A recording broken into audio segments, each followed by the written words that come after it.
بسم اللہ الرحمن الرحیم۔ مطالب الفرقان، سورۃ القصص، مکی، نمبر 28، آیت نمبر 50۔ قرآن مجید کی تفسیر خود قرآن مجید سے از علامہ غلام احمد پرویز صاحب، اخذ و تلخیص محمد اکبر دکشت بھارتواج، نظر ثانی ڈاکٹر انعام الحق۔ آیت نمبر 50۔ فَإِن لَّمْ يَسْتَجِيبُوا لَكَ فَاعْلَمْ أَنَّمَا يَتَّبِعُونَ أَهْوَاءَهُمْ وَمَنْ أَضَلُّ مِمَّنِ اتَّبَعَ هَوَاهُ بِغَيْرِ هُدًى مِّنَ اللَّهِ إِنَّ اللَّهَ لَا يَهْدِي الْقَوْمَ الظَّالِمِينَ۔ اگر یہ لوگ تمہارے اس چیلنج کا کوئی جواب نہ دیں اور دے بھی نہیں سکتے، سورۃ 2 آیات 23-24، تو سمجھ لو کہ حقیقت میں یہ آپ نے مفاد پر مبنی خواہشات کی پیروی اختیار کیے ہوئے ہیں، اور اس سے بڑھ کر گمراہ اور کون ہو سکتا ہے جو اللہ کی ہدایت کو چھوڑ کر اپنے مفاد پر مبنی جذبات کا پیروکار بن جائے۔ اللہ ایسے ظالموں کو ہرگز راہیاب نہیں کرتا۔ انسانی جذبات کا اتباع اور اس کی حدود کے تعین کا مسئلہ۔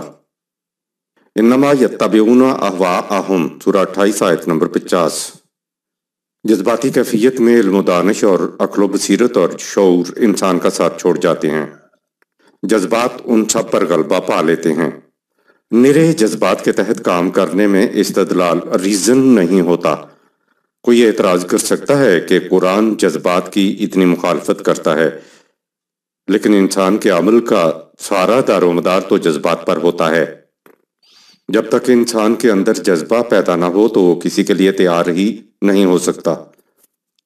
جب تک انسان کے اندر جذبہ پیدا نہ ہو تو وہ کسی کام کے لیے تیار ہی نہیں ہو سکتا۔ جذبات کے بغیر تو وہ پتھر ہے۔ اس آیت میں لفظ احوا آیا ہے جس کا ترجمہ جذبات اور خواہشات کیا جاتا ہے۔ آئیے ہم سمجھتے ہیں کہ وہ کون سے جذبات ہیں جن سے منع کیا گیا ہے اور کون سے صحیح ہیں۔ سیکولرزم کا بنیادی فلسفہ یہ ہے کہ انسان بھی ایک حیوان ہے، اس فرق کے ساتھ کہ اس میں شعور قدرے زیادہ ہے۔ یورپ کی تہذیب اس بنیاد پہ قائم ہے۔ یہ کہتے ہیں کہ زندگی اسی دنیا کی زندگی ہے، موت کے بعد اس میں کوئی ایسی چیز نہیں جو باقی بچے۔ زندگی اسی دنیا کی چیز ہے، اسی دنیا میں ختم ہو جاتی ہے۔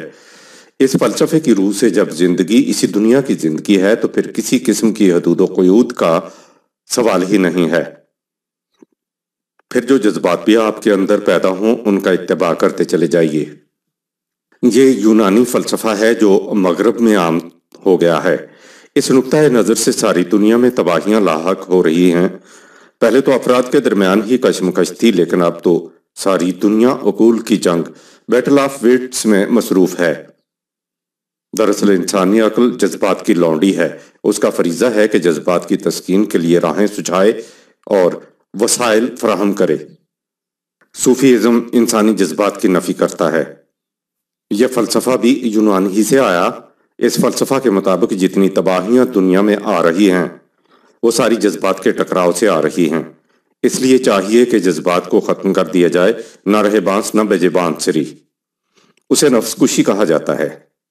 جذبات کو فنا کر دینے کی کوشش میں صوفیاء سے انسانوں کی خاصی تعداد مفلوج ہو کر رہ گئی ہے۔ بدھ مت، جین مت، ہندوؤں کے ویدانت میں، عیسائیوں کے سینٹ میں، یہودیوں کے ہیکل میں صوفی ازم سمایا ہوا ہے۔ صوفیاء لٹ لے کر جذبات کے پیچھے پڑے ہوئے ہیں۔ صوفیاء جو ترک آرزو مقصد حیات بتاتے ہیں، تو کیا ترک آرزو کرنا بھی کیا آرزو نہ ہوئی؟ یہ خواہش کرنا کہ ترک آرزو کرنا ہے، نفس کشی کرنا ہے، یہ بھی تو آرزو ہوئی۔ آرزو سے یہ کیسے بچ سکتے ہیں؟ انسانی جذبات کی تسکین ان کو دبا دینے میں مضمر نہیں ہے۔ علماء نفسیات کہتے ہیں کہ اگر جذبات کو نکلنے کا صحیح راستہ نہ دیا جائے تو یہ غیر فطری طریقوں سے تسکین حاصل کرتے ہیں۔ نفس کشی کرنے والے جذبات کے نکلنے کے راستے روکنے کی وجہ سے بیسیوں نفسیاتی امراض میں مبتلا ہوتے ہیں۔ جذبات فنا نہیں ہو سکتے، ان کی تسکین کے لیے چینل تبدیل کیا جا سکتا ہے۔ قرآنزم زندگی گزارنے کا تیسرا فلسفہ حیات ہے، جو انبیاء اکرام کی وساطت سے انسانوں کو ملتا رہا اور اب قیامت تک کے لیے قرآن کریم کی دفتین میں محفوظ ہے۔ انسانی فکر کی تخلیق تو اوپر ذکر دو ازم تھے، ان سے ہٹ کر یہ تیسرا قرآنزم وہ ہے جو انسانی فکر کی تخلیق نہیں ہے، کیونکہ انسانی تاریخ میں آج تک بھی انسانی فکر اس سطح تک نہیں پہنچ سکی۔ جذبات کو قرآن کے تابع رکھ کر ان سے کام لینا عین قرآنی طریقہ ہے۔ انبیاء اکرام اپنے زمانے میں قرآن کے فلسفہ کے مطابق انسان سازی کرتے اور نظام خداوندی قائم کر دیتے تھے۔ انبیاء کے ساختہ انسان جوں جوں دنیا سے رخصت ہوتے چلے جاتے توں نظام خداوندی بھی اپنی پٹڑی سے اتر کر مذہب کا روپ دھار لیتا، کیونکہ مجموعی طور پر ذہن انسانی قرآنی تعلیم کو قبول کرنے کے لیے تیار نہ ہوا ہوتا تھا۔ بہرحال زمانے کے تھپیڑے کھا کر ذہن انسانی کی سطح آہستہ آہستہ بلند ہو رہی ہے، اور ذرائع ابلاغ کی وجہ سے وہ دن دور نہیں کہ انسانوں پر قرآن کی حکومت قائم ہو جائے۔ ایسے دور میں کوئی شخص کسی دوسرے کا محکوم نہیں رہے گا اور اس کی محنت کا معاوضہ کوئی غصب نہیں کر سکے گا۔ انسان کے طبعی جسم پر تو خدا کے طبعی قوانین کا اطلاق ہوتا ہے، لیکن غیر طبعی ذات پر لاگو ہونے کے لیے خدا انبیاء اکرام کے ذریعے اخلاقی قوانین عطا کرتا رہا۔ جو کچھ خدا نے قیامت تک کے انسانوں سے کہنا تھا وہ آخری نبی محمد صلی اللہ علیہ وسلم سے کہہ کر اسے محفوظ اور غیر متبدل کر دیا۔ ہمارا ایمان ہے کہ قرآن کو بے مقصد محفوظ نہیں کیا گیا۔ اس کی حکومت قائم ہوگی تبھی تو اس کو محفوظ کرنے کا مقصد پورا ہوگا۔ ذرا انسانیت کے فہم کو اور بلند ہو لینے دو، اسی کی حکومت ہوگی۔ فہم کی بلندی کے بعد جب انسانیت اس طرف آئے گی تو قرآن کی حکومت اس وقت تک قائم رہے گی جب تک یہ زمین و آسمان قائم ہیں، یعنی اس کو زوال نہ ہوگا۔ قرآن کا انسانی جذبات کو کنٹرول کرنے اور ان کی تسکین کرنے کا طریقہ۔ فَعَلَمْ أَنَّمَا يَتَّبِعُونَ أَهْوَاءَهُمْ سورہ 28 آیت نمبر 50۔ اگر ہدایت آ جانے کے بعد یہ لوگ اس بات پہ نہیں آتے کہ زندگی خدا کی ہدایت کے مطابق بسر کرنی چاہیے، تو سمجھ لو کہ یہ حیوانی جبلتوں کے تابع زندگی بسر کرنا چاہتے ہیں۔ حیوانیت میں بے محابہ زندگی بسر کرنے کی بڑی گنجائش اور اجازت ہوتی ہے۔ آگے ہے من اضلو سورہ 28 آیت نمبر 50۔ اس سے زیادہ راہ گم کرتا اور کون ہو سکتا ہے؟ حیوانات تو کنٹرول کی وجہ سے راہ گم کرتا ہوتے ہی نہیں، جذبات کو فنا کر دینے والے بھی راہ گم کرتا ہیں، اور جو بے باک جذبات کے پیچھے پیچھے چلتے ہیں وہ بھی راہ گم کرتا ہے۔ کہا وَمَنْ أَضَلُّ مِمَّنِ اتَّبَعَ هَوَاهُ بِغَیرِ ھُدًى مِّنَ اللَّهِ سورہ 28 آیت نمبر 50۔ اس سے زیادہ وہ غلط راستے پر چلنے والا اور کون ہو سکتا ہے جو خدا کی رہنمائی کو چھوڑ کر اپنے جذبات ہوا کا اتباع کرتا ہے۔ یہاں سے معلوم ہوا کہ اتباع بغیر ھدًى مِّنَ اللَّهِ سورہ 28 آیت نمبر 50 گمراہی ہے، اور اتباع احواء بالحق و بالہدیٰ وہ ہے جس کے مطابق انسان کو زندگی بسر کرنا چاہیے۔ اگر عقل کو حدود خداوندی کے تابع نہ رکھا جائے تو سارے جرائم عقل کے زور پر ہوتے ہیں۔ جذبات کی رو میں بہے چلے جانے والے معاشرے میں عقول کی جنگ ہوتی ہے، جس سے بڑی بڑی تباہیاں وقوع پذیر ہوتی ہیں۔ قرآن نے بتایا کہ جذبات کو قوانین خداوندی کے تابع رکھ کر زندگی بسر کرنے سے ایک طرف تو تمہارے جذبات کی تسکین ہوگی، دوسرا یہ کہ معاشرے میں امن اور بھائی چارہ ابھرے گا، تیسرا یہ کہ خود انسان کی اپنی ذات کی نشو و نما ہوتی چلی جائے گی۔ جب عقل کو یہ بات سمجھ میں آ جائے کہ حدود خداوندی کے اندر رہ کر زندگی بسر کرنے سے اس کا اپنا ہی فائدہ ہے، تو یہ حدود خداوندی کے اندر رہتے ہوئے تراکیب و راستے سجھاتی ہے اور وسائل فراہم کرتی ہے۔ یہ عقل انسانی کے بس کی بات نہیں کہ اقدار خداوندی کو متعین کرتے، یہ تو ھدًى مِّنَ اللَّهِ سورہ 28 آیت نمبر 50 ہوتی ہے۔ خدا نے انسان کو اختیار و ارادہ دے کر خود برضا و رغبت اختیار کرنے کے لیے کنٹرول قانون دیا۔ جس میں سراسر دنیا و آخرت میں انسانوں کا اپنا فائدہ ہے۔ حیوانوں کا کنٹرول حیوانات کا اپنا ساختہ نہیں، وہ بھی تو وہی خداوندی ہے جس کے مطابق حیوانات اپنی زندگی بسر کر رہے ہیں۔ حیوانات کی طرح اختیار و ارادے کے ساتھ انسانوں کو زندگی بسر کرنے کے قوانین عطا کیے جو قرآن میں محفوظ ہیں۔ آیت نمبر 51۔ وَلَقَدْ وَصَّلْنَا لَهُمُ الْقَوْلَ لَعَلَّهُمْ يَتَذَكَّرُونَ۔ ہم نے انسانوں کے لیے اپنے کلام وحی کے تسلسل کو قائم رکھا تاکہ وہ اسے سامنے رکھ کر زندگی کے صحیح راستے پر چلیں، لیکن اب وہی صرف قرآن میں ہے۔ آیت نمبر 52۔ الذين آتيناهم الكتاب من قبله هم به يؤمنون۔ اور جن کو ہم نے اس سے پہلے کتاب دی، اہل کتاب، وہ اس کتاب پر جب غور و فکر کرتے ہیں تو ایمان لے آتے ہیں اور ایمان لاتے رہیں گے۔ اہل کتاب کون ہیں؟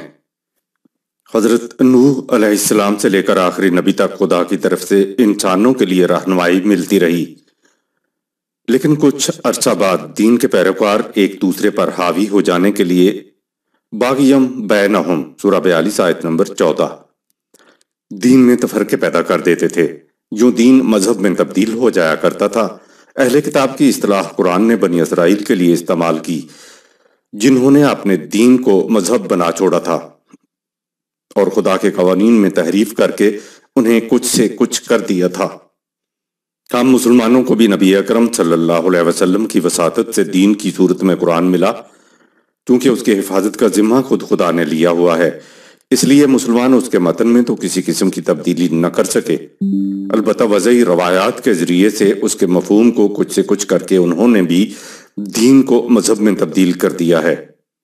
اس اعتبار سے آج ہم مسلمان بھی اہل کتاب کے زمرے میں شمار ہوتے ہیں، کیونکہ ہمیں بھی کتاب ملی ہے۔ اسی کا نزول ہم پر بھی اب ہو رہا ہے اور قیامت تک ہوتا رہے گا، کیونکہ قرآن نے جمع کے سیغے میں کہا ما انزل علیکم سورہ 2 آیت 231۔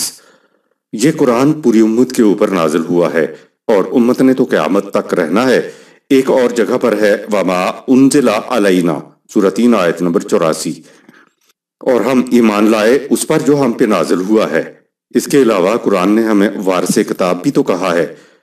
نزول قرآن کے زمانے میں اہل کتاب کی کتابوں میں کہیں کہیں ایسی چمکدار چیزیں ہوں گی جن سے نظر آتا ہوگا کہ یہ واقعی منزل من اللہ ہو سکتی ہیں، یہ کسی انسان کی فکر نہیں ہو سکتی۔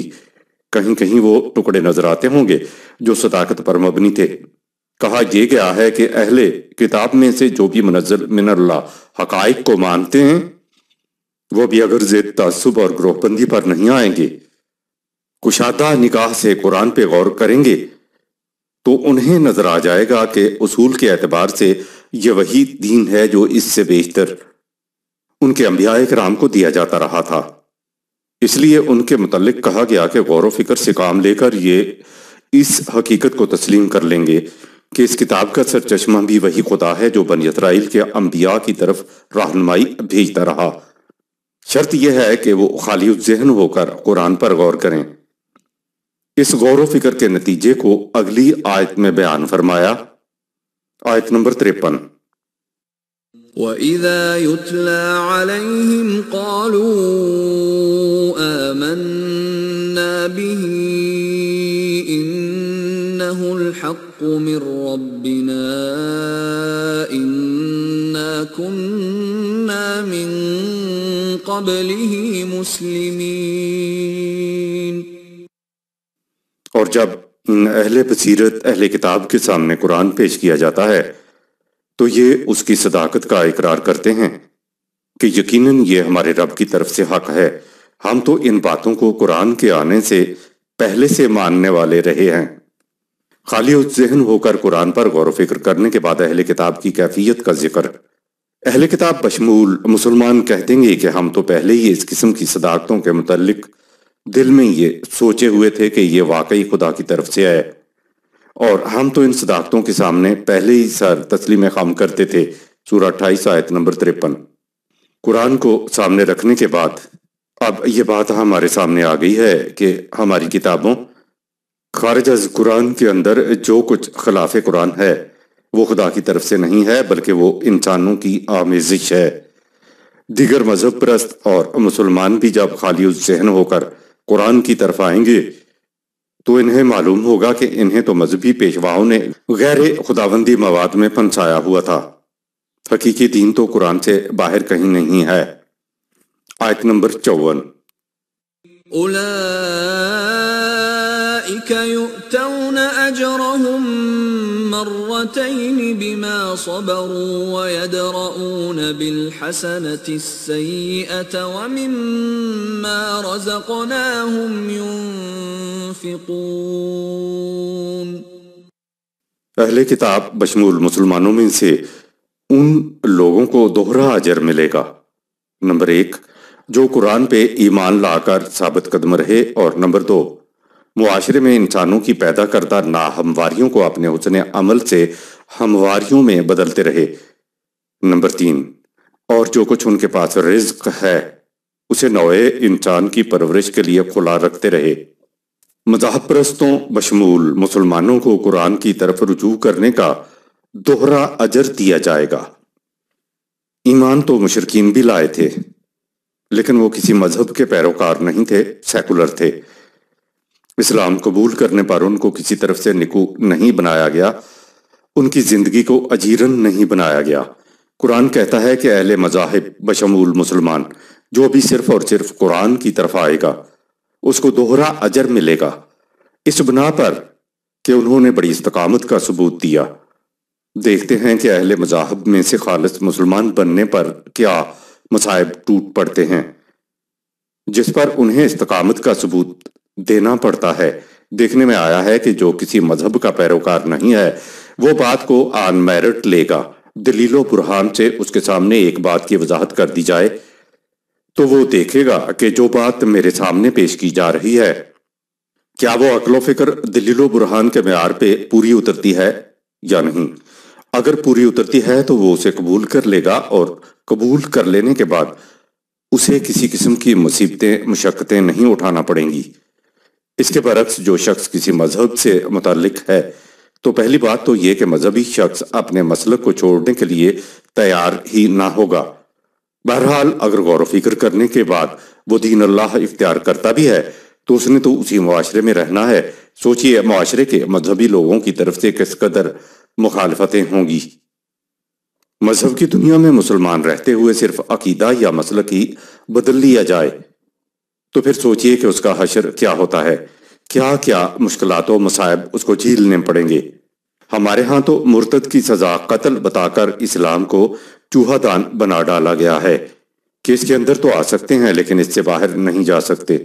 چاہے اس کا دل نہ ٹکتا ہو پھر بھی اسے مسلمان نام کے ساتھ جینا پڑے گا۔ اگر قتل نہ بھی کیا جائے تو حقہ پانی بند ہو جائے گا، بچوں کے رشتے ناتوں میں مشکلات پیدا ہو جائیں گی۔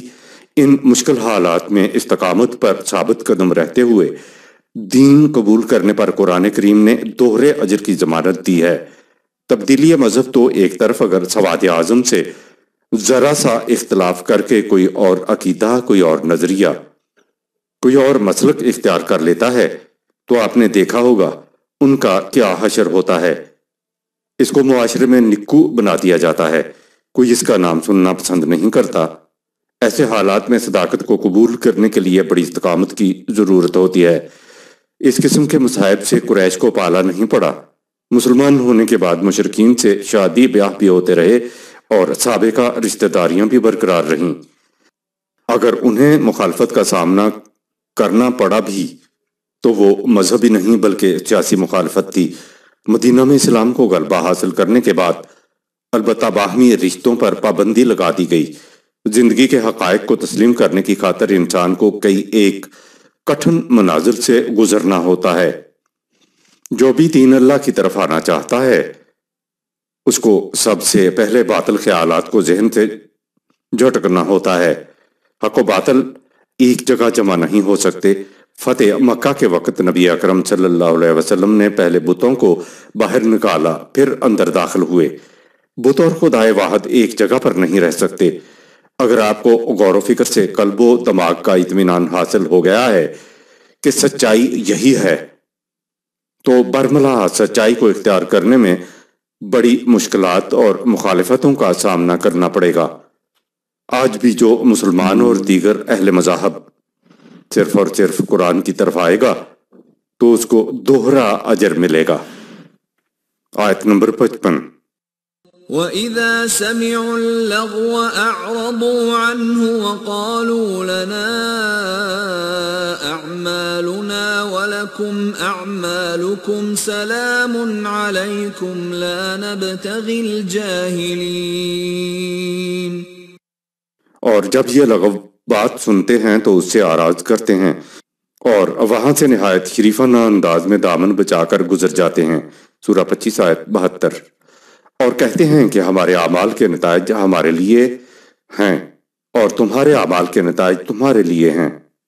ہم چاہتے ہیں کہ تم لغویات بکنے والوں کو ہر طرح سے سلامتی حاصل ہو جائے، لیکن ہم خود جاہلوں کے زمرے میں شامل ہونا نہیں چاہتے۔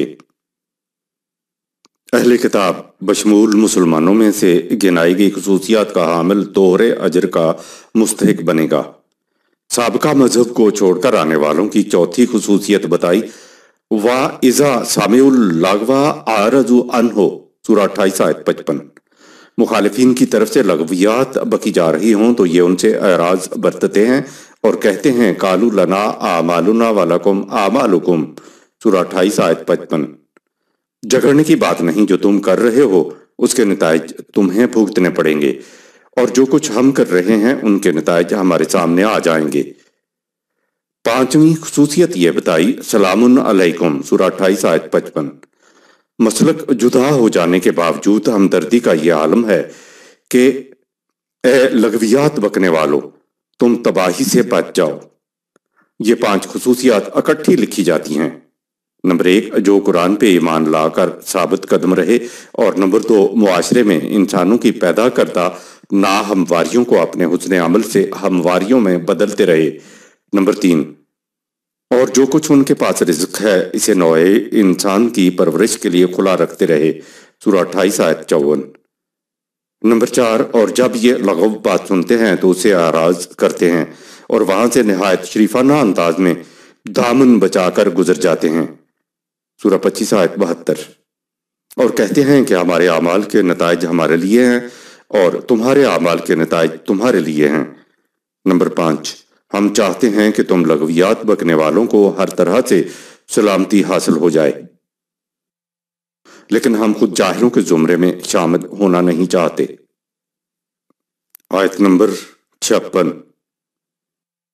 إِنَّكَ لَا تَهْدِي مَنْ أَحْبَبْتَ وَلَكِنَّ اللَّهَ يَهْدِي مَنْ يَشَاءُ وَهُوَ أَعْلَمُ بِالْمُهْتَدِينَ۔ ہر وہ شخص جس کے بارے میں اے نبی تم چاہتے ہو کہ وہ صحیح راستہ اختیار کر لے، صحیح راستہ اختیار نہیں کر سکتا، بلکہ صحیح راستہ تو وہ اختیار کر سکتا ہے جو خدا کے عطا کردہ اختیار و ارادے سے کام لے کر خود صحیح راستہ اختیار کرنا چاہے۔ خدا کو اچھی طرح معلوم ہے کہ اپنے اختیار و ارادہ سے کام لے کر صحیح راستہ کون اختیار کرتے ہیں۔ رسول بھی کسی کو ہدایت یعنی راہ راست پر نہیں چلا سکتا۔ اِنَّکَ لَا تَهْدِی مَنْ أَحْبَبْتَ، سورہ 28 آیت نمبر 56۔ اے رسول، تیرا جی کتنا ہی چاہے، تجھے کسی سے کتنی ہی محبت کیوں نہ ہو، تم اس کو ہدایت والے راستے پر نہیں چلا سکتے۔ آگے ہے وَلَكِنَّ اللَّهَ يَهْدِي مَن يَشَاءُ، سورہ 28 آیت 56۔ ترجمہ کر دیا جاتا ہے کہ اے رسول، جس کو تو بہت زیادہ دوست رکھتا ہے تو اسے ہدایت نہیں دے سکتا، لیکن اللہ جسے چاہتا ہے ہدایت دیتا ہے۔ معاذ اللہ یوں لگتا ہے جیسے کوئی مقابلے کی بات ہو رہی ہے کہ تو چاہتا ہے کہ اس کو ہدایت مل جائے، لیکن جسے ہم چاہیں گے اسے ہی ہدایت ملے گی، جسے تو چاہے گا اسے نہیں ملے گی۔ اس سے تو معلوم ہوتا ہے کہ دونوں مقابلے میں کھڑے ہوئے ہیں۔ اگر خدا جس کو چاہتا ہے اس کو ہدایت ملتی ہے تو انسانوں کی تو ساری ذمہ داری ختم ہو گئی۔ جو ہدایت پہ نہیں، وہ کہتا ہے کہ خدا ہی نہیں چاہتا کہ میں ہدایت یافتہ ہو جاؤں، تو پھر اس میں میرا کیا قصور ہے؟ اگر بات ایسی ہی ہے تو پھر غیر ہدایت یافتہ کو جہنم میں ڈالنا کسی طرح بھی مناسب نہیں۔ صحیح ترجمہ یا مفہوم یہ ہے کہ اے رسول، تو جس کو عزیز رکھتا ہے، تو چاہے کہ اس کو راہ راست پر چلا دے تو نہیں چلا سکتا، البتہ جو خود راہ راست پر چلنا چاہتا ہے اسے خدا چلاتا ہے۔ من یشاء کے معنی یہ ہیں کہ جو خود چلنا چاہتا ہے۔ گھوڑے کو آپ ندی پر تو لے جا سکتے ہیں، لیکن اگر اس کے اندر پیاس نہیں ہے تو آپ اس کو پانی نہیں پلا سکتے۔ پیاس ہوگی تو گھوڑا خود پانی پیے گا۔ آپ انسان کو صحیح راستہ تو دکھا سکتے ہیں، لیکن چلنا اس کو خود پڑے گا۔ اگر وہ صحیح راستے پر چلنا ہی نہ چاہے تو آپ اسے چلا نہیں سکتے۔ رسول انسانوں کو صحیح اور غلط راستے سے آگاہ کر دیتا تھا۔ آگے وہ کس راستے پر چلتے ہیں یہ انسانوں پر منحصر ہے۔ اگر عمومی تراجم کے اعتبار سے من یشاء کا ترجمہ یہ کیا جائے کہ خدا چلائے گا تو یہ تو جبر ہوا، اور وہ خود کہتا ہے کہ لا اکراہ فی الدین، سورہ 2 آیت 256، دین میں جبر نہیں۔ رسول نہیں چلا سکتا اور خدا چلائے گا تو یہ تو جبر ہو گیا، اور جبر سے چلنے میں ایمان نہیں ہوتا تو ایسے چلنے کا کیا فائدہ؟ کیونکہ زبردستی چلانے کا کریڈٹ تو خدا کو چلا گیا، انسان کو کیا ملا؟ آیت کے آخر میں کہا وَهُوَ أَعْلَمُ بِالْمُهْتَدِينَ، سورہ 28 آیت 56۔ ہم جانتے ہیں کون کون اپنی مرضی سے صحیح راستے پر چل رہا ہے۔ خدا نے انسانوں کو اپنے اختیار سے چلانے کی نفی کر دی۔ دیکھیے سورہ 19 آیت 99 اور سورہ 18 آیت نمبر 29۔ شخصیتوں کے راستے پر چلنے کی بجائے اللہ کے راستے پر چلنا دین اللہ ہے۔ دین کے معنی ہیں وہ رہنمائی جو وحی خداوندی کی روشنی میں سامنے آئے، یعنی اللہ کا راستہ، اور مذہب کے معنی ہیں کسی کا راستہ۔ دین کا نام مذہب اس لیے پڑا کہ ہم اشخاص کے راستوں پر چلتے ہیں۔ مثلا ہوا اعلیٰ مذہب ابھی امام حنیفہ، امام شافعی، امام حنبل، امام مالک، یعنی یہ امام ابو حنیفہ کا راستہ، امام شافعی کا راستہ، امام حنبل کا راستہ، امام مالک کا راستہ ہے۔ یہ راستے خدا کے راستے نہیں ہیں بلکہ شخصیتوں کے راستے ہیں، اور یہی کچھ آج ہمارے ہاں اسلام بن گیا ہے۔ حالانکہ انسانی راستوں کو مٹانے کے لیے قرآن آیا تھا۔ دین کو تو قرآن نے دین اللہ کہا ہے، اس کو رسول کا دین بھی نہیں کہا جا سکتا۔ خدا ہی کے دین کو رسول پہنچاتے تھے اور وہ اب قرآن کریم میں محفوظ ہے۔ اگر کسی شخصیت کی بات کے متعلق کہا جائے کہ وہ قرآن کے خلاف ہے تو کہا جاتا ہے کہ وہ ہم سے زیادہ قرآن سمجھتے تھے، تو کیا اب ہمارے لیے قرآن بیکار ہو گیا ہے؟ تو کیا اب شخصیتوں کے اقوال کے مطابق ہی زندگی بسر کی جائے گی؟ کیا ہم قرآن پر غور و فکر نہیں کر سکتے؟ کیونکہ ان کے بقول وہ ہم سے زیادہ قرآن کو سمجھتے تھے۔ یاد رکھیں کہ شخصیتوں کے مذہب کے خلاف قرآن صدائے احتجاج بلند کرتا ہے۔ فرقوں نے اپنے مفاد میں احادیث گھڑیں۔ 200 یا 250 سال کے بعد ہمارے ہاں رسول اللہ صلی اللہ علیہ وسلم کی شخصیت سے منسوب روایات آ گئیں۔ ایک روایت میں ہے کہ آپ صلی اللہ علیہ وسلم نے فرمایا کہ جس شخص کے دل میں حضرت علی رضی اللہ تعالی عنہ کی محبت نہیں ہوگی، اس کے دل میں ایمان نہیں آ سکتا۔ گویا ایمان ایک شخصیت کی محبت کے ساتھ مشروط ہو گیا۔ لگتا ہے یہ بات اس وقت وضع کی گئی ہوگی جب عباسیوں کی حکومت 750 تا 1258 عیسوی نہیں تھی۔ جب عباسیوں کی حکومت آئی تو رسول اللہ صلی اللہ علیہ وسلم سے منسوب ایک حدیث یہ بھی آ گئی کہ آپ صلی اللہ علیہ وسلم نے فرمایا کہ جس شخص کے دل میں عباس رضی اللہ تعالی عنہ کی محبت نہیں ہوگی، اس میں ایمان داخل نہیں ہو سکتا۔ بنی فاطمہ اور بنو عباس رضی اللہ تعالی عنہ دونوں ایک دوسرے کے سخت دشمن چلے آ رہے تھے۔ اس کے بعد مودۃ فی القربہ کے اعتبار سے تمام سید آل رسول ہو گئے، اور آل رسول کی محبت کو جزو ایمان بنا دیا گیا۔ آپ دیکھ رہے ہیں کہ اسلام اب نام ہی اشخاص کا رہ گیا ہے۔ کوئی زیادہ انتہا تک چلا جاتا ہے تو کوئی درمیان میں رہ جاتا ہے۔ شیعہ حضرات کا عقیدہ رجت بلکہ ایمان ہے کہ حضرت علی رضی اللہ تعالی عنہ، حضرت امام حسین رضی اللہ تعالی عنہ دوبارہ دنیا میں آئیں گے۔ ایک طرف تو وہ ابو سفیان رضی اللہ تعالی عنہ، معاویہ رضی اللہ تعالی عنہ اور یزید کو قتل کریں گے، اور دوسری بات یہ کہ ابو طالب ایمان لائیں گے اور رسول اللہ صلی اللہ علیہ وسلم کی بیعت کریں گے، تب جا کر پھر قیامت آئے گی۔ ہمارا کسی فرقہ سے تعلق نہیں، کیونکہ فرقہ بنانا شرک ہے۔ سورۃ 30 آیت نمبر 31-32۔ لیکن دین میں شخصیتوں کی نفی کے اعتبار سے بات تو کرنی پڑتی ہے۔ قرآن نے یہ بات کہی ہے کہ اے رسول، تو لوگوں کو صحیح راستے کی طرف رہنمائی تو کر سکتا ہے، لیکن لوگوں کو اس پر چلا نہیں سکتا، چاہے وہ آپ صلی اللہ علیہ وسلم کا کتنا ہی عزیز کیوں نہ ہو۔ جبر کے ساتھ آپ کسی کو راستے پر گھسیٹ تو سکتے ہیں، لیکن چلا نہیں سکتے۔ چلے گا وہ اسی وقت جب اندر کی پیاس یعنی ایمان کا تقاضا ابھرے گا۔ آیت نمبر 57۔ وقالوا إن نتبع الهدى معك نتخطف من أرضنا أولم نمكن لهم حرما آمنا يجبى إليه ثمرات كل شيء رزقا من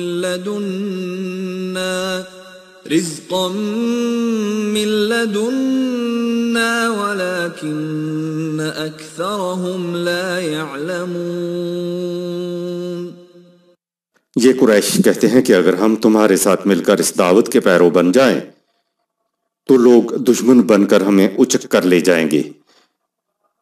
ان سے کہو کیا ہم نے تمہیں پرامن حرم کے پاس نہیں بسا رکھا ہے جس کی طرف چاروں طرف سے مختلف قسم کے پھل سامان رزق کھنچے چلے آتے ہیں؟ لیکن اکثر لوگ اس بات کو نہیں سمجھتے کہ ہمارے نظام میں داخل ہونے سے بھی حرم جیسا امن نصیب ہوتا ہے۔ آیت نمبر 58۔ وَكَمْ أَهْلَكْنَا مِن قَرْيَةٍ بَطِرَتْ مَعِيشَتَهَا فَتِلْكَ مَسَاكِنُهُمْ لَمْ تُسْكَنْ مِن بَعْدِهِمْ إِلَّا قَلِيلًا وَكُنَّا نَحْنُ الْوَارِثِينَ۔ مخالف طاقتور گروہ سے نہ ڈرو، کیونکہ کتنی ہی سابقہ اقوام تھیں جنہیں ہمارے قانون مکافات نے تباہ کر دیا، حالانکہ ان کے پاس سامان زیست کی وہ بہتات تھی جس پر وہ اترایا کرتے تھے۔ تو دیکھو یہ ان کی اجڑی ہوئی بستیاں ہیں جو ان کے بعد معدود چند کے علاوہ آج تک آباد ہی نہیں ہوئی، اور ان کے وارث ہم ہی ہو گئے۔ تو کیا آئندہ مخالفوں کا حشر ویسا نہیں ہوگا؟ وَكُنَّا نَحْنُ الْوَارِثِينَ سورہ 28 آیت نمبر 58۔ اور ان کے ملک کے مالک ہم ہی ہو گئے۔ اس کا مطلب یہ نہیں ہے کہ خدا پہلے وارث نہیں تھا اور ان کے بعد خدا وارث یعنی مالک ہوا۔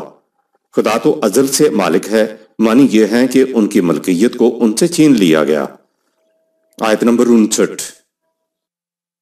وَمَا كَانَ رَبُّكَ مُهْلِكَ الْقُرَى حَتَّى يَبْعَثَ فِي أُمِّهَا رَسُولًا يَتْلُو عَلَيْهِمْ آيَاتِنَا وَمَا كُنَّا مُهْلِكِ الْقُرَى إِلَّا وَأَهْلُهَا ظَالِمُونَ۔ قاعدہ ہمارا یہ ہے کہ جب تک قوم کے مرکزی مقام میں ہم رسول نہ بھیج دیں، وہ ان کے سامنے ہمارے قوانین پیش نہ کر دے، تیرا رب قوموں کو یوں ہی اندھا دھند تباہ نہیں کرتا، اور ہمارا قانون مکافات اس وقت اقوام کو تباہ کرتا ہے جب وہ لوگ ہمارے قوانین کے اقتدار اعلیٰ سے سرکشی اختیار کرتے ہیں۔ آیت نمبر 60۔ وَمَا أُوتِيتُم مِّن شَيْءٍ فَمَتَاعُ الْحَيَاةِ الدُّنْيَا وَزِينَتُهَا وَمَا عِندَ اللَّهِ خَيْرٌ وَأَبْقَىٰ أَفَلَا تَعْقِلُونَ۔ جو سامان چیز تو آرائش تمہیں اس وقت حاصل ہے وہ صرف تمہاری طبعی زندگی کی متاع ہے جو اسی دنیا میں رہ جائے گی، لیکن جو متاع حیات تمہیں خدا کے اخلاقی قوانین کے اتباع سے ملے گی وہ بہتر اور پائیدار ہے، کیونکہ موت کے بعد ذات کی اچھی یا بری صلاحیتیں اخروی زندگی میں ساتھ جاتی ہیں۔ کیا تم سمجھتے نہیں کہ ان دونوں میں سے کون سا سودا زیادہ نفع بخش ہے؟ آیت نمبر 61۔ أفمن وعدناه وعدا حسنا فهو لاقيه كمن متعناه متاع الحياة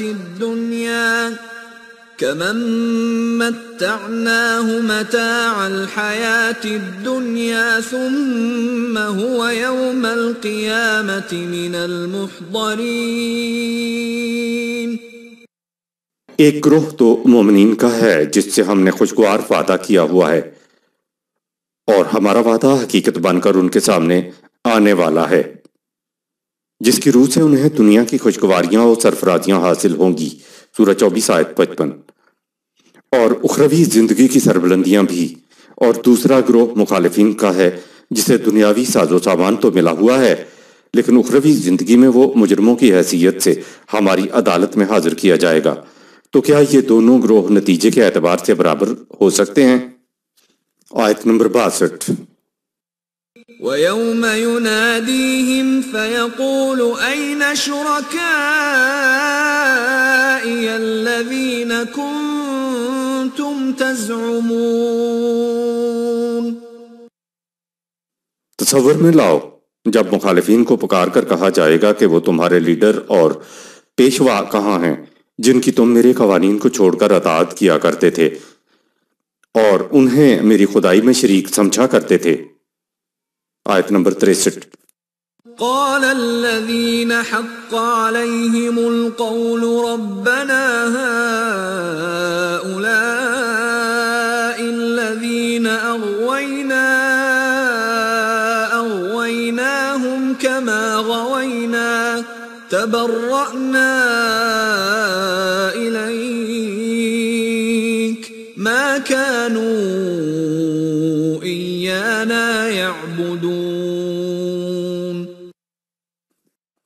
جن لیڈروں اور مذہبی پیشواؤں کے خلاف ہمارے قوانین سے سرکشی اختیار کرنے کا جرم ثابت ہو چکا ہوگا، وہ کہیں گے کہ اے ہمارے رب، بے شک یہ وہ لوگ ہیں جنہیں ہم نے گمراہ کیا تھا، لیکن ہم سے یہ جرم اس لیے ہوا کہ ہم خود گمراہ تھے، یہاں تک تو ہم مجرم ہیں، لیکن یہ بات ہمارے کہنے سے یہ ہماری اطاعت کرتے تھے، تو اس جرم سے ہم تیرے حضور اعلان برات کرتے ہیں۔ دراصل ہماری اطاعت کی بجائے یہ اپنی مفاد پرستیوں کی اطاعت کرتے تھے، کیونکہ ہماری اطاعت میں انہیں اپنا فائدہ نظر آتا تھا۔ آیت نمبر 64۔ وَقِيلَ ادْعُوا شُرَكَاءَكُمْ فَدَعَوْهُمْ فَلَمْ يَسْتَجِيبُوا لَهُمْ وَرَأَوُا الْعَذَابَ لَوْ أَنَّهُمْ كَانُوا يَهْتَدُونَ۔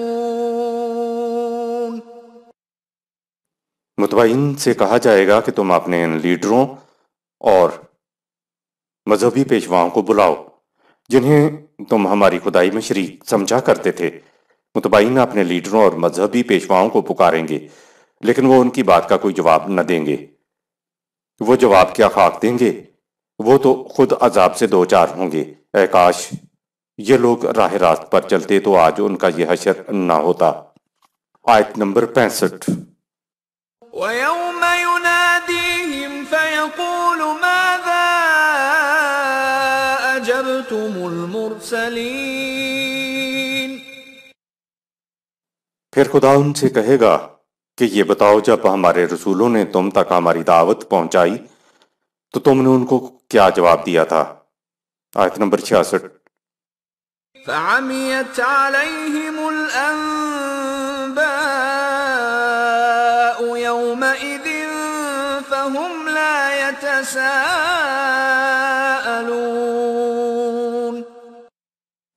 ظہور نتائج کے دن ہولناکیوں کی وجہ سے وہ سب اس قدر پریشانی میں مبتلا ہوں گے کہ کوئی بات ان کو سجھائی نہ دے گی، اور نہ ہی وہ ایک دوسرے سے پوچھ گچھ کر سکیں گے۔ ہمیں سمجھانے کے لیے قرآن اہل جہنم کے مکالمات کو ایک محاکاتی یعنی ڈرامائی انداز میں پیش کرتا ہے۔ اوپر 5 آیات محاکاتی انداز میں بیان ہوئی ہیں، یعنی ایسے انداز میں جیسے سب لوگ موجود ہیں، وہ لوگ بھی جو لیڈر ہیں اور وہ بھی جو لیڈروں کے پیچھے پیچھے چلتے تھے۔ ان سے پوچھا جائے گا کہ وہ جنہیں تم خدا کو چھوڑ کر یعنی خدا کے قوانین کو چھوڑ کر خدا بنا رکھا تھا، ذرا آج ان کو آواز دے کر تو دیکھو، دیکھو وہ تمہیں تمہارے باطل نظام کے کرب انگیز اور تباہ کن نتائج سے بچا لیں گے۔ سورہ 28 آیت نمبر 62۔ قرآن جب کوئی چیز سمجھاتا ہے تو اصل میں وہ اس کے اصول اور قوانین ہوتے ہیں جنہیں وہ محسوس انداز میں سمجھاتا ہے تاکہ بات اچھی طرح ہماری سمجھ میں آ جائے۔ یہ خدا کا قانون مکافات عمل ہے جو باطل نظام کے نتائج کو سامنے لاتا ہے۔ قرآن اس کو کچھ ایسی شکل میں پیش کرتا ہے جیسے ایک عدالت لگی ہوئی ہے، مجرم پیش ہوئے ہیں، گواہ آ کر گواہی دے رہے ہیں، جج بیٹھا ہوا ہے، دستاویزات پیش ہو رہی ہیں۔ ایسے تمثیلی انداز میں قرآن ہمیں سمجھانے کے لیے بات کرتا ہے، کیونکہ اس دنیا میں ایسا ہی نقشہ ہوتا ہے۔ البتہ اخروی دنیا میں خدا کے قانون مکافات عمل کو اسی تمثیلی انداز میں سمجھنا ہوگا، کیونکہ وہاں کی اصل و حقیقت ہمارے شعور میں نہیں آ سکتی۔ تزعمون سورہ 28 آیت نمبر 62 کے معنی ہیں جنہیں تم نے بزعم خواہش خدا بنا رکھا تھا، یعنی جن کی تم اطاعت کیا کرتے تھے، ان کی طرف سے تو جواب نہیں ملے گا۔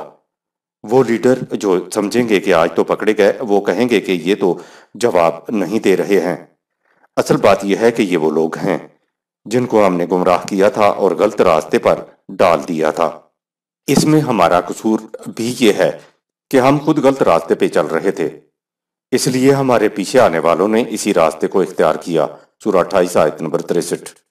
یہ بات ایسی ہے کہ پیچھے پیچھے چلنے والوں نے خاموش رہ کر خود تسلیم کر لیا کہ وہ غلط راستے پر تھے۔ لیڈرز وعدہ معاف گواہ بننے کے لیے خود ہی بول پڑیں گے کہ انہوں نے کیا جواب دینا ہے۔ ہم بتاتے ہیں کہ یہ تو ہمارے پیچھے لگے اور گمراہ ہوئے، اور یہ کہ ہم نے ان کو اس لیے گمراہ کیا کہ ہم خود ہی غلط راستے پر چل رہے تھے۔ لیڈرز کہیں گے کہ یہ در حقیقت ہمارے مفاد میں ہماری محکومیت اختیار نہیں کرتے تھے، بلکہ یہ ہماری محکومیت اس لیے اختیار کرتے تھے کہ ایسا کرنے میں ان کو اپنا فائدہ نظر آتا تھا۔ ہماری خدائی تسلیم کر لینے میں ان کے اپنے مفادات وابستہ تھے، اس لیے یہ ہماری محکومیت اختیار کیے ہوئے تھے۔ دوسری بات یہ کہ ہم نے انہیں زبردستی اپنے پیچھے نہیں لگایا تھا۔ مفادات انہیں ہمارے پیچھے پیچھے چلایا کرتے تھے۔ ان سے کہا جائے گا کہ تمہارے کوئی اور مددگار ساتھی ہوں تو ان کو بھی بلا لو۔ وہ انہیں بلائیں گے تو وہ جواب ہی نہیں دیں گے، یعنی ان کی بات ہی نہیں سنیں گے۔ وہ جواب اس لیے نہیں دیں گے کہ تباہی کو وہ اپنی آنکھوں سے دیکھ رہے ہوں گے۔ اس وقت تک انہیں احساس ہوگا کہ اے کاش ہم صحیح راستہ اختیار کر لیتے۔ قرآن نے کہا کہ ہم ہمیشہ پہلے آگاہ کرنے والے بھیج کر ان کو آگاہ کر دیتے تھے کہ تمہاری غلط روش کا نتیجہ تباہی ہے۔ وہ اس آگاہی کو سنجیدگی سے نہ لیتے بلکہ الٹا مذاق اڑاتے تھے۔ اس وقت وہ کہیں گے اے کاش ہم نے صحیح راست اختیار کی ہوتی۔ سورہ 28 آیت نمبر 64۔ ان سے کہا جائے گا کہ لیڈروں کی بات کو تو چھوڑو، تم یہ بتاؤ کہ تمہیں جب بتانے والوں نے بتایا تھا کہ یہ غلط راستہ ہے تو تم نے انہیں کیا جواب دیا تھا؟ ہم جانتے ہیں کہ تم یہ تو نہیں کہہ سکتے کہ کوئی بتانے والا نہیں آیا تھا، تم تو خاموش ہو۔ لو ہم بتاتے ہیں کہ تم ان کی بات سنتے ہی نہیں تھے، ان کا مذاق اڑاتے تھے۔ سورہ 28 آیت نمبر 65۔ اس وقت بدحواسی اور وحشت انگیز دہشت اس قدر ہوگی کہ اوثان بالکل خطا ہو جائیں گے، ان کو کچھ نہیں سوجے گا، ان کی آنکھوں کے سامنے اندھیرا چھا جائے گا۔ اس کی وجہ سے ان سے اتنا بھی نہیں ہوگا کہ کسی سے پوچھ ہی لیں کہ یار تم بھی ساتھ ہوا کرتے تھے، بتاؤ آپ کیا جواب دیں۔ بدحواسی، افراتفری اور نفسا نفسی کا عالم ہوگا، وہ کسی سے پوچھ بھی نہیں سکیں گے۔ سورہ 28 آیت نمبر 66۔ آیت نمبر 67۔ فَأَمَّا مَن تَابَ وَآمَنَ وَعَمِلَ صَالِحًا فَعَسَىٰ أَن يَكُونَ مِنَ الْمُفْلِحِينَ۔ ظہور نتائج کے وقت سے پہلے تم میں سے جو شخص اپنی غلط روش کو چھوڑ کر صحیح راستہ اختیار کر لینے کا ارادہ کر لے، توبہ، قوانین خداوندی کی صداقتوں پر ایمان لائے، ایمان، اور پھر خدا کے تجویز کردہ صلاحیت بخش پروگرام پر عمل پیرا ہو جائے، عمل صالح، تو اسے امید رکھنی چاہیے کہ وہ ان لوگوں میں شامل ہو جائے گا جن کی کھیتیاں پروان چڑھیں گی، اور زندگی کامیاب رہے گی۔ مفلحین، اچھے نظام کی مثال سرسبز و شاداب کھیتی کی مانند ہے۔ قرآن نظام خداوندی کے ساتھ جماعت مومنین کی رفاقت کو کھیتی باڑی کی مثال سے سمجھاتا ہے۔ اگر کسان کھیتی باڑی کے صحیح اصول نہیں اپنا رہا ہے تو سب سے پہلے تو اس کو صحیح اصولوں کی طرف آنا ہوگا، یہ توبہ ہے۔ پھر اسے یقین کرنا پڑے گا کہ ان صحیح اصولوں کے مطابق کھیتی باڑی کی جائے تو وہ ضرور منافعت کا باعث بنے گی۔ یہ ایمان ہے۔ اگر کسان کے ذہن میں یہ ہو کہ میری محنت کا کچھ صلہ نہیں ملنے والا ہے تو وہ کھیت پر جانا ہی چھوڑ دے گا۔ ایمان ہی ہے جو صحیح اصولوں کے مطابق کسان کو عمل پر آمادہ کرتا ہے اور عمل پر قائم رکھتا ہے۔ توبہ اور ایمان کے بعد کسان بوئے ہوئے بیج کی قانون زراعت کے مطابق نگہداشت کرے گا۔ یہ عمل صالح ہے۔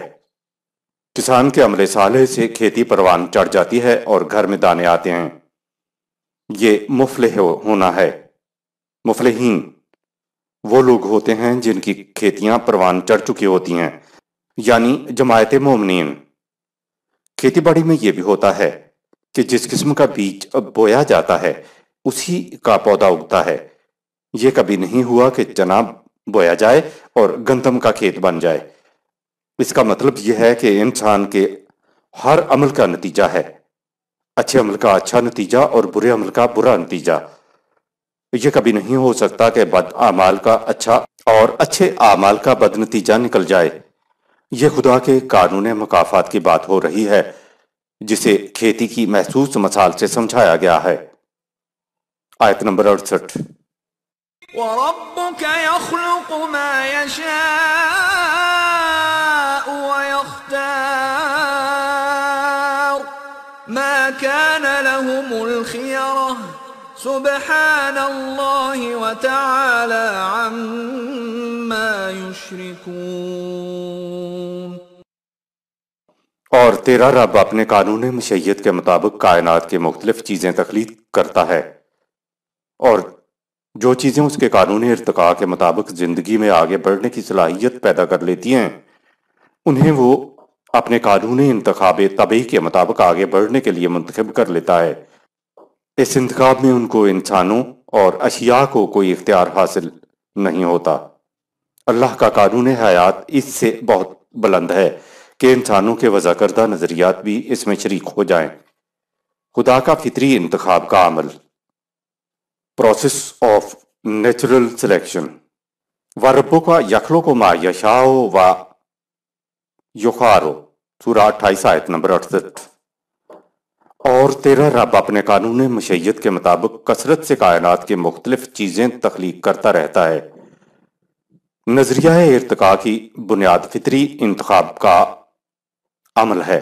علماء ارتقاء کہتے ہیں کہ تخلیق بڑی کثرت سے ہوتی ہے لیکن بقا اسی کو ملتی ہے جو طبعی قانون کے انتخاب میں آ جائے۔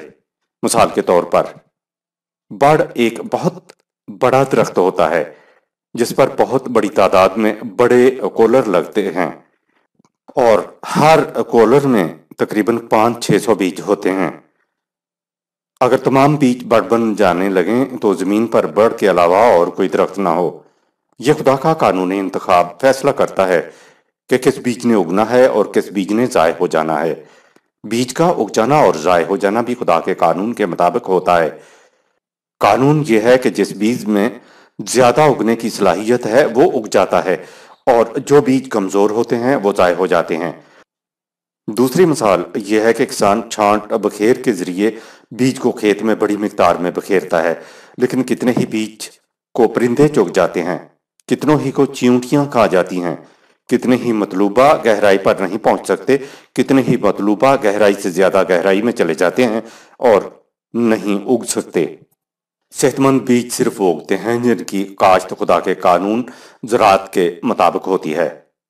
کسان کی طرح خدا اپنی تخلیق بڑی کثرت سے کرتا ہے، لیکن بقا اسی کو ملتی ہے جو خدا کے قانون طبعی انتخاب میں آ جائے۔ قانون انتخاب میں چاہے کتنے ہی بیج ضائع ہو جائیں، خدا اس کی پرواہ نہیں کرتا۔ وہ کثرت سے تخلیق کرتا ہے لیکن بقا اسی کو ملتی ہے جو اس کے قانون کے تحت انتخاب میں پورا اترے۔ اس کو خدا کا قانون طبعی انتخاب پروسیس آف نیچرل سلیکشن کہتے ہیں۔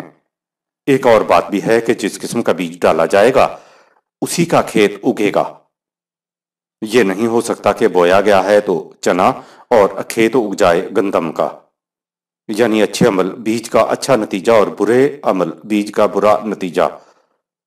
ایسا کبھی نہیں ہو سکتا کہ عمل تو برا کیا جائے اور اس کا نتیجہ اچھا نکل آئے۔ خدا کا قانون یہ دیکھتا ہے کہ کس قوم نے اپنے اندر زندہ رہنے کی صلاحیت پیدا کر لی ہے۔ جس قوم نے اپنے اندر زندہ رہنے اور آگے بڑھنے کی صلاحیت پیدا نہیں کی ہوتی، خدا کا قانون اس کو تباہ و برباد کر دیتا ہے۔ تباہی و بربادی سے باقی بچتے وہی ہیں جنہوں نے اپنے اندر زندہ رہنے اور آگے بڑھنے کی صلاحیت پیدا کر لی ہو۔ خدا کہتا ہے کہ یہ ہماری مشیت ہے کہ جس میں باقی رہنے اور آگے بڑھنے کی صلاحیت ہوتی ہے وہ باقی بھی رہتا ہے اور آگے بھی بڑھتا ہے۔ خدا کے قانونی انتخاب میں کوئی مداخلت نہیں کر سکتا۔ یخلقو ما یشاء و یختار، سورہ 28 آیت نمبر 68۔ تخلیق اور انتخاب کے قانون میں انسانوں اور اشیاء کو کوئی اختیار حاصل نہیں ہے۔ خدا کا قانون تخلیق و انتخاب تو اوپر بیان ہو چکا، اب یختار کہہ کر بتایا گیا ہے کہ قانون تخلیق و انتخاب میں کسی کو ذرہ بھر بھی دخل نہیں ہے۔ جیسا خدا چاہتا ہے وہ کرتا ہے۔ کوئی انسان زندہ رہنے، آگے بڑھنے اور تباہ ہو جانے کا قانون نہیں بنا سکتا۔ گویا معلوم ہوا کہ خدا کے قانون میں کمزور ہونا اور کمزوری پہ مطمئن ہو کر بیٹھ جانا بہت بڑا جرم ہے۔ علامہ اقبال نے اس کو یوں ادا کیا ہے جرم ضعیفی کی سزا مرگ مفاجات۔ بتایا گیا ہے کہ خدا کے قانون کے مطابق تم پیدا تو ہو گئے ہو، اب زندہ وہی رہے گا جس میں زندہ رہنے کی صلاحیت ہے، اور آگے وہی بڑھے گا جس نے آگے بڑھنے کی صلاحیت اپنے اندر پیدا کر لی ہے۔ خدا اس سے بہت بلند ہے کہ اپنے قانون میں انسانوں کو شریک کرے۔ اگر خدا ایسا کرنا شروع کر دے تو کائنات کا نظم و نسق ایک دن کے لیے بھی نہیں چل سکتا۔ پوری کائنات وحدت قانون کے اوپر چل رہی ہے۔ تخلیق کے بعد بھی آگے بڑھنے کے مراحل مستودع اور مستقر میں قانون طبعی انتخاب کار فرما ہوتا ہے۔ شے تخلیق ہو جانے کے بعد وہ منزل بے منزل اور مرحلہ بے مرحلہ آگے بڑھتی ہے۔ ہر منزل یا مرحلہ شے کا مستقر ہوتا ہے۔ منزل یعنی اپنے مستقر میں شے اپنے ماحول میں دستیاب طبعی قوتیں اپنے اندر جذب کرتی چلی جاتی ہے، یہاں تک کہ موجودہ ماحول میں درکار طبعی قوتوں سے زیادہ اپنے اندر پیدا کر لیتی ہے۔ جو شے اپنے اندر موجودہ منزل میں درکار قوت حاصل نہیں کر سکتی وہ یا تو ناپید ہو جاتی ہے یا اسی منزل کی نو بن کے رہ جاتی ہے۔ مطلوبہ قوت سے زیادہ قوت فراہم کرنے والی نو اگلے مرحلے میں جانے کی مستحق ہو جانے کی وجہ سے اس کو اگلے مرحلے میں بھیج دیا جاتا، یعنی اس کو اگلے مرحلے میں پروموٹ کر دیا جاتا۔ اس پروموشن کو قرآن مستودع کہہ کر پکارتا ہے۔ بچوں کو اگلی جماعت میں ترقی دینے کا اصول بھی تو یہی ہے کہ جو بچہ اپنے اندر موجودہ جماعت سے زیادہ استعداد حاصل کر لیتا ہے اس کو اگلی جماعت میں ترقی دے دی جاتی ہے، اور جو بچہ موجودہ جماعت میں درکار صلاحیت سے زیادہ صلاحیت حاصل نہ کر سکے اس کو اسی جماعت میں روک لیا جاتا ہے۔ اس کو عام زبان میں بچے کا فیل ہو جانا کہتے ہیں۔ مطلوبہ مقدار سے زیادہ استعداد اس لیے ضروری ہوتی ہے کہ بچہ اگلی جماعت میں درپیش موانعات و مشکلات کو مغلوب کر سکے۔ شے کو ایک مرحلے سے دوسرے یعنی بلند مرحلے کے سپرد کرنے کو قرآن مستودع کہتا ہے۔ یہ مستودع پھر سے شے کا مستقر بن جاتا ہے جس میں اس نے اپنے مستقر میں اگلے مستودع کے لیے درکار استعداد پیدا کرنا ہوتی ہے۔ یوں مستودع اور مستقر کا سلسلہ چلتا رہتا ہے یہاں تک کہ شے اس نقطۂ تکمیل تک پہنچ جاتی ہے جو عالم امر میں خدا نے اس کے لیے مقرر کیا تھا۔ جو زندگیاں اپنے مستقر میں درکار صلاحیت، قوت یا استعداد حاصل نہ کر پائیں وہ اپنے مستقر کی نو بن کے رہ جاتی ہیں۔